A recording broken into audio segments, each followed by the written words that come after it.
Blessed and happy Wednesday to all of you, my dear friends, my dear brothers and sisters, my dear good people of God, faithful followers of the Daily Gospel Reflection with Father Jack. My dear kababayans, today is Wednesday within the 16th week in Ordinary Time, Year C. Today's Gospel is from the beautiful and the wonderful account of the Gospel of Matthew, chapter 13, verses 1 to 9. And today is July 23rd, 2025. Our Gospel for today speaks about the parable of the sower. The story is not about the dirt, but it's all about the ability of God's word to survive amidst of the struggles and the difficulties. In order to become a plant, you know, the seed must die.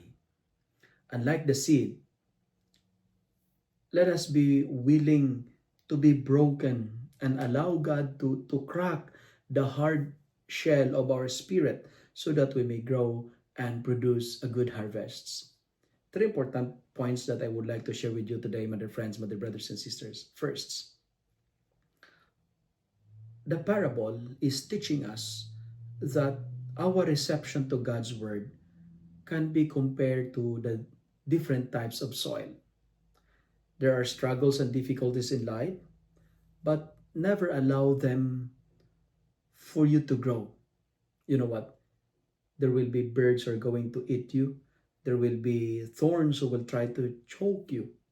But keep growing and keep planting, my dear friends, and never allow your problems, never allow your worries, never allow your concerns stop you from being productive. And second, like seeds, our potentials are great. We were created by God for greater things. And remember, my dear friends, we have great potentials for greatness. Meaning to say, struggles cannot freeze your potentials. Problems cannot terminate your wonderful dreams. Obstacles cannot choke your passions, and difficulties of life cannot stop your capacity and ability to grow and to produce not only 30, not only 60, but 100-fold. We grow when we face challenges.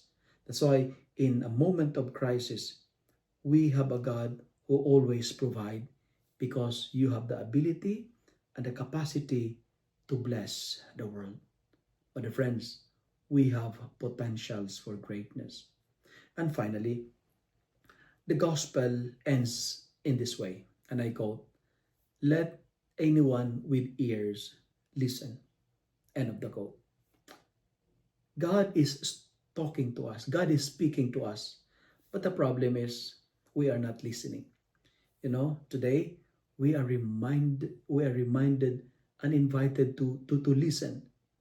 Be careful how you hear the word of God, because the message is the same, but sometimes the reception is different.